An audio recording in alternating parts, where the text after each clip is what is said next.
계속해서 대전, 세종, 충남 소식입니다. 국민의힘 대선 후보 선출이 열흘 앞으로 다가온 가운데 대권 주자들이 지상파 TV 토론을 통해 충청권에서 비전과 정책 경쟁을 벌였습니다. 저마다 세종시의 행정수도 완성과 대전, 충남의 혁신도시 이전 등 지역 발전을 이끌 적임자임을 내세웠지만 해법은 미묘한 차이를 보였습니다. 조형찬 기자가 보도합니다. 대전과 세종, 충남북 지역 발전에 비전을 놓고 국민의힘 대선 주자들이 저마다 해법을 내놓았습니다. 홍준표 후보는 IMF 이후 사라진 지역은행 설립과 1,000만 평 산업 클러스터 조성을 주장했습니다. 충청은행은 지역은행이 없어지면서 전부 하나은행으로 통합이 됐습니다. 부활을 해야만이 충청기업 지원도 하고 또 역외 유출을 최소화할 수 있다고 저는. 윤석열 후보는 대전, 세종을 경제 자유구역으로 지정해서 외국 기업 투자를 활성화시키겠다고 강조했습니다.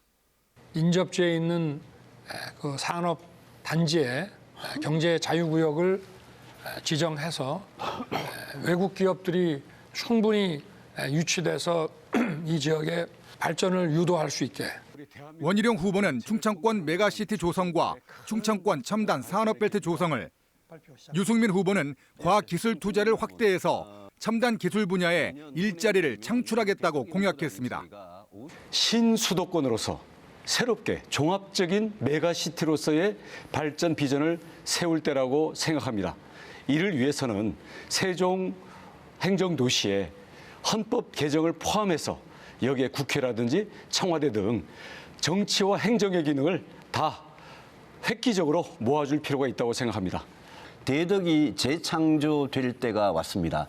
제가 대통령이 되면 이 대덕을 기술과 인재와 교육과 연구 그리고 기업 산업이 같이 어우러지는 정말 혁신의 클러스터로 만들겠습니다. 저는 세계 1등 과학기술을 목표로 합니다. 바로 대덕이 그런 역할을 할 것입니다.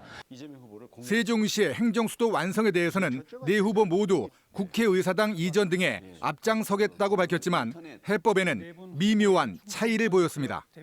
국회의사당 이전은 좀 시기상조다. 그리고 세종 그 의사당 그 설치 법안을 국회에서 의결할 때 이제 불참을 하셨는데 지금은 어떤 생각을 가지고 계신지 한번.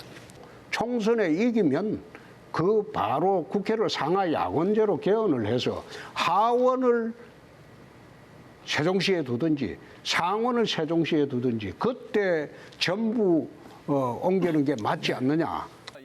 혁신도시 지정 이후 공공기관 이전이 지지부진한 것에 대해 유승민 후보는 2차 혁신도시가 진행될 때 충청권이 원하는 기업이 이전되도록 노력하겠다고 밝혔고, 행정수도 완성의 걸림돌인 관습헌법 논란과 개헌 필요성 등에 대해 원희룡 후보는 헌법이 문제된다면 명시적 개헌이 아닌 새로운 해석으로 가능하다고 답했습니다. 홍준표 후보는 15개 시군 가운데 10개 시군이 인구 소멸 위기에 처한 충남의 해법에 대해 대도시 집중 문제가 문제라며 전국의 산업 재배치와 청주 등 관문 공항로 활성화를 주장했습니다. 충청권 광역철도망 노선에 대해 윤석열 후보는 국비를 들여서라도 경제 유발 효과가 높은 충북 청주 도심 통과를 관철시키겠다고 강조했습니다. 네 후보 모두 대전과 세종, 충남북 발전을 이끌 적임자임을 내세우며 역대 선거에서 캐스팅 보트 역할을 해온 충청권 표신 잡기에 주력했습니다. MBC 뉴스 조형찬입니다. 네, 감사합니다. 국민의힘 대권 주자인 원희룡 전 제주지사가 국민의힘 대전시당에서 기자회견을 열고 대장동 도시개발 사업과 관련해 이재명 권력형 비리 특별 검사를 대신하는 국민조사단 활동을 시작하겠다고 말했습니다. 원 전 지사는 범죄 수익을 환수하기 위한 국민운동을 시작하겠다고 강조했고, 최근 부인이 이재명 후보를 소시오패스라고 말한 논란과 관련해서는 대선 후보 검증은 사생활이 아니라 공적 영역으로 100% 투명성이 요구된다고 주장했습니다. 중소벤처기업부를 세종으로 이전하며 그에 상응하는 대체 기관들을 대전으로 이전하는 논의가 계속 이어져 왔죠. 국가균형발전위원회에서 기상청과 한국기상산업기술원 등 3개 공공기관 대전 이전이 사실상 확정됐습니다. 보도에 김광현 기자입니다. 오는 2026년까지 대전에 기상청과 한국기상산업기술원, 한국임업진흥원과 한국특허전략개발원이 들어섭니다. 국토교통부는 기상청의 지방 이전 계획을 승인하고 3개 공공기관을 이전 공공기관으로 지정하기로 했습니다. 기상청은 올해 12월부터 내년 2월까지 정책부서가 우선 정부 대전청사로 이전하고 나머지 현업부서 등은 정부 대전청사 부지 내에 국가기상센터를 만들어 2026년 6월까지 이전할 계획입니다. 이와 함께 한국기상산업기술원도 2025년 하반기 이전을 목표로 하고 있어 대전이 이른바 기상산업 클러스터로 자리 잡을 수 있을 것이라는 전망이 나오고 있습니다. 한국특허전략개발원과 한국임업진흥원은 내년 하반기 이전을 목표로 하고 있는데 특허청, 산림청 등과 함께 시너지를 내면서 대전의 지식산업 경쟁력도 높아질 것으로 기대됩니다. 대전시는 안정적인 이전이 이뤄질 수 있도록 각 기관들과 이전 부지를 협의하고 자녀 학교 문제 등 기관 직원들이 정착할 수 있도록 다양한 지원 방안을 마련하고 있습니다. 희망부지들을 저희들이 우선적으로 해당 구청과 같이 협의를 해서 배우자의 취업 지원이라든가 지방세 감면이라든가 이런 다양한 지원책을 지금 마련하고 있다는 말씀을 드리겠습니다. 세종으로 이전한 중소벤처기업부와 산하기관 직원들은 1,100명가량인데 앞으로 이전할 기관들의 직원 수는 1,300여 명에 달합니다. 또 지역 인재 채용이 의무화되는 기관이기 때문에 청년 일자리 창출에도 기여할 수 있을 것으로 기대되고 있습니다. MBC 뉴스 김광현입니다. 코로나19 확진자와 접촉한 주민 명단을 외부로 유출했다가 벌금형을 받은 공무원들이 항소심에서 형의 선고를 유예받았습니다. 대전지법 형사항소 1부는 확진자와 접촉한 주민 2명의 개인정보 등을 자신의 가족 등에게 전송한 혐의로 기소된 공무원 A씨 등 4명의 항소심에서 원심을 파기하고 벌금 100만 원의 형을 2년간 유예하는 판결을 내렸습니다. 재판부는 직무상 습득한 개인 정보를 유출해 피해자 사생활을 침해했지만 피고인들이 단지 가족에게 전송한 뒤 바로 삭제하는 등 전파 가능성을 차단했다고 양형 이유를 밝혔습니다. 지난 주말 서해안에서 야간 해루질에 나섰던 남성 2명이 실종됐습니다. 서해안 일대 최근 해루질 사고가 끊이질 않고 있는데 바닷가 활동 시 위험 요인과 안전 요령을 윤웅성 기자가 자세히 알려드립니다. 서산시 구도항 인근 갯벌. 새벽에 바닷가에 나섰다 실종됐던 60대 남성이 실종 33시간 만에 결국 숨진 채 발견됐습니다. 지인 한 명과 함께 야간 해루질을 나섰다 물에 빠져 변을 당한 것으로 추정됩니다. 지난 23일 서산시 지곡면의 한 갯벌에서도 지인들과 해루질을 나섰던 50대 남성이 실종돼 현재까지 해경 등이 수색 작업을 이어가고 있습니다. 코로나19로 야외 활동이 늘면서 지난해 충남도 내 갯벌 고립 사고는 100건에 달해 전년 대비 2배 이상 늘었습니다.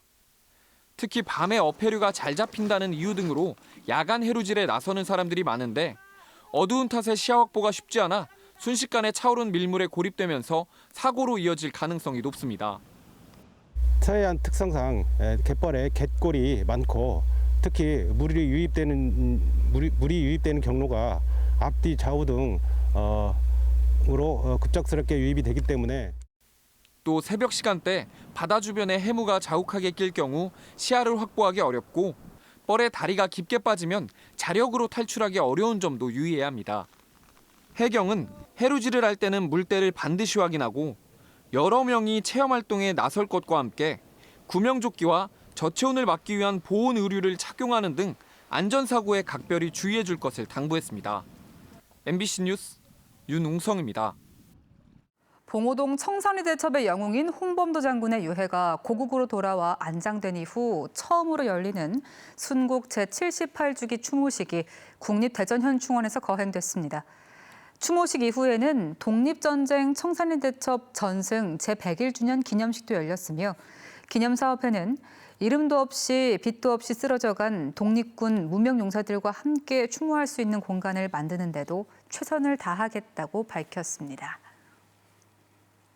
오늘은 111년 전 고종 황제가 독도를 대한제국의 관할구역에 포함시킨 걸 기념하는 독도의 날입니다.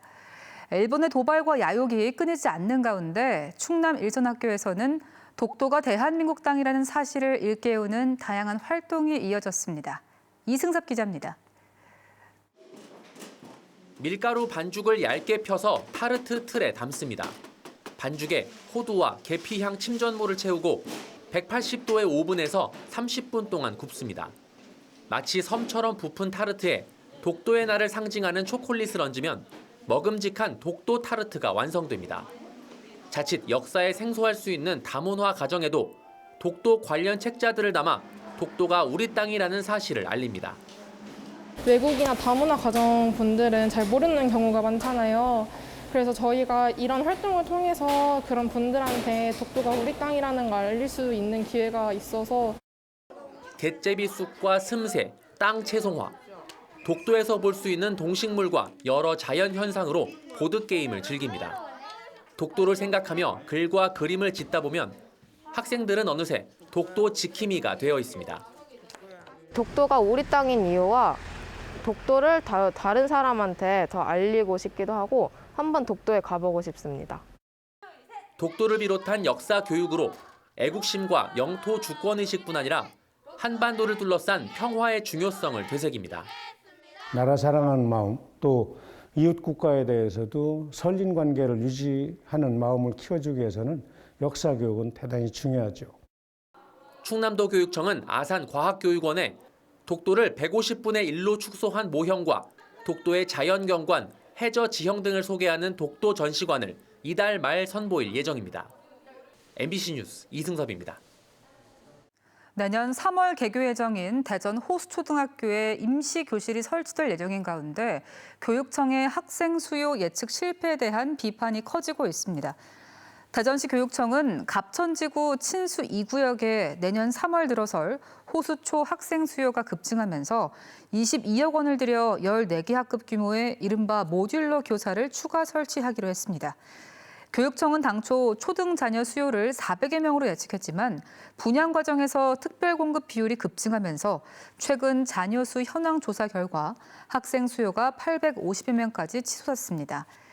전교조 대전지부는 유성구 용산지구 초등학교 용지 삭제에 이어 호수초마저 수요 예측에 실패했다며 교육감 사과와 재발 방지 대책 마련을 촉구했습니다.